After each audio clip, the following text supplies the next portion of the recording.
তো দেখো সব মুখ দেখানো লাগে না। মুখ তো কেউ দেখায়নি। খাও খাও।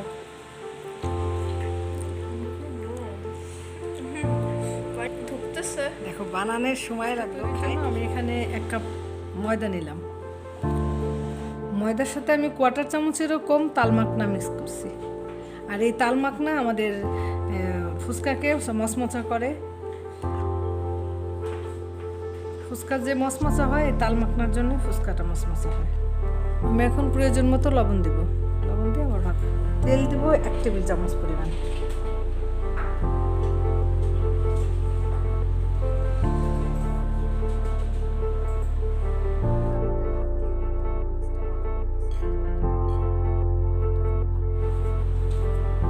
এইভাবে ডলে ডলে মিক্স করতে হবে। আর ফুচকাটা নর্মাল আটা যে আমরা পরাটা রুটির যেই পরিমাণ শক্ত রাখি, ফুচকার আটাটা আমাদের এর থেকে শক্ত রাখতে হবে। পানি দিতে হবে আস্তে আস্তে, অল্প পানি দিয়ে আমার যদি প্রয়োজন হয় আবার একটু পানি দেবো।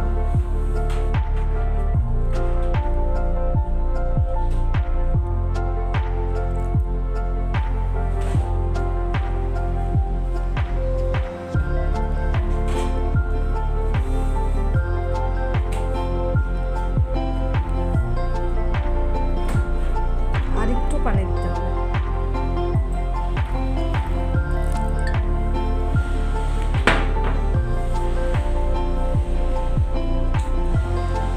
কেমন শক্ত হবে এই পানিতেই আমি ডোটা পুরো মিলাই দিব। আর আটাটা কিন্তু বেশ শক্ত। এই অবস্থায় যদি ভালো করে মুথে নেই তাহলে ডোটা নরম হয়ে যাবে।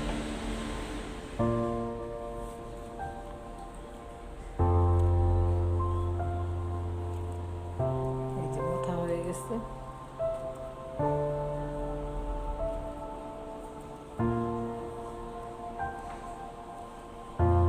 এরকম করে করলে কি রুটিটা সফট হয়।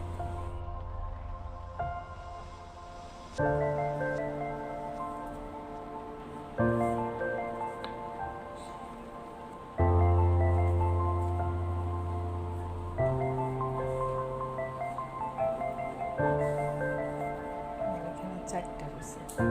এখানে করে দেবো।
শব্দটা শুনলেই বুঝতে পারবেন যে কি কেমন মশমশা হয়েছে।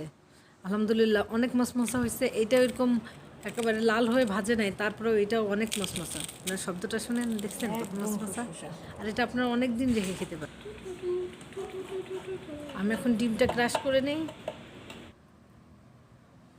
মিক্স করার জন্য আমি এখানে নিয়েছি পেঁয়াজ, ধনিয়ার পাতা আর শসা। এসব সমস্ত উপকরণগুলো আমি ডালের মধ্যে দিয়ে মিক্স করব। আর এর মধ্যে আমি দিব ওই যে আমি তেঁতুলের যে একটা সস তৈরি করছি সেই সসটা দিয়ে আমি একসাথে মিক্স করে নিব।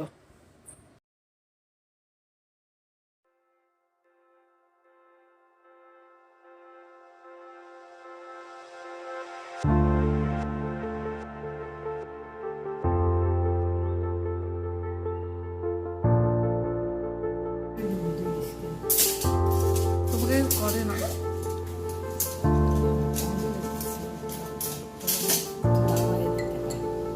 ভিডিও অন করো। খাওয়াটা মচ মচ শব্দ